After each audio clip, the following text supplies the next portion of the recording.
Au sommaire de cette édition d'information, nous parlerons de la visite de travail du président de la République, Ali Bongo Ondimba, dans la province de l'Ogooué-Maritime. La santé, la sécurité et la formation professionnelle constituent les priorités de l'action du chef de l'État dans la dite province.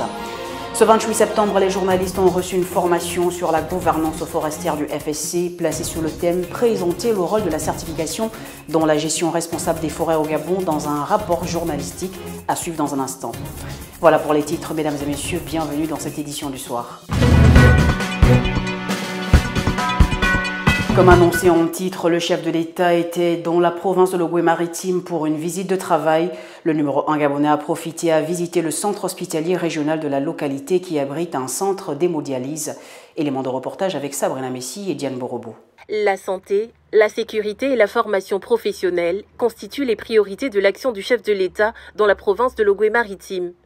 C'est du moins ce qui illustre la journée marathon du numéro 1 gabonais, dans la capitale économique ce 27 septembre 2022. Le chef de l'État, qui séjourne en terre marigovéenne pour 72 heures, s'est lancé dans une course contre la montre, malgré la pluie diluvienne qui s'y est abattue sur la ville.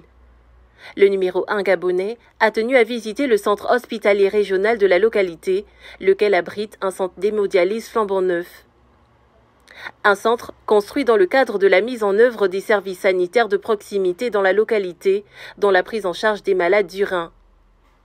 Toute chose qui témoigne de son engagement à améliorer les conditions de prise en charge des malades gabonais en offrant des soins de santé de qualité.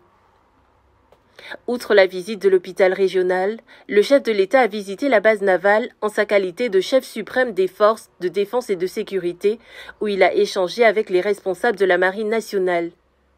Il faut rappeler que la piraterie et les vols à main armée en mer menacent la sécurité du golfe de Guinée, région riche en hydrocarbures. Le Gabon, pays producteur de pétrole, n'est pas en marge de ces menaces. Le pays a été victime de plusieurs attaques ces dernières années, l'une d'elles ayant entraîné la mort d'un officier de la marine marchande. Tout comme la santé et la sécurité, le chef de l'État a réaffirmé son engagement en faveur de la formation professionnelle par la visite du centre multisectoriel de formation et d'enseignement professionnel de Ntchéngé, qui, comme ceux de Nkok et Mvengue, va ouvrir ses portes très prochainement et accueillir sa première cuvée d'apprenants. Ces centres ont été construits pour répondre à l'éternel problème de l'adéquation formation-emploi et lutter contre le chômage des jeunes. Autre volet à présent, on parle de santé. Le docteur Guy Patrick Obiandong, ministre de la Santé, a annoncé que les 2 centres de prise en charge d'enfants autistes et trisomiques d'Akanda seront bientôt fonctionnels. Lors de son audience accordée à Mohamed Dardouri Wali, le chargé de la communication nationale de l'Initiative nationale pour le développement humain du Royaume du Maroc.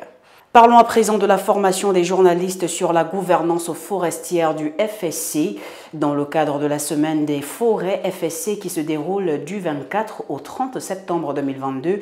L'organisation Forest Steward Council, en partenariat avec l'organisation VVF, a tenu ce mercredi 28 septembre à l'hôtel Hibiscus de Luy un café-presse placé sous le thème « Présenter le rôle de la certification dans la gestion responsable des forêts au Gabon » dans un rapport journalistique. À ce propos, écoutons le coordinateur général du FSC, Georges Akouadeba. Au cours de cette journée, nous voulons dialoguer avec les médias, échanger avec les médias sur ce que c'est que la certification FSC, son importance et la contribution sociale, économique et environnementale qu'elle apporte, aussi bien au Gabon, au bassin du Congo qu'à l'ensemble de la planète. Et voilà qui met fin à ce Flash Info. Merci de l'avoir suivi. Je vous souhaite de passer une excellente soirée.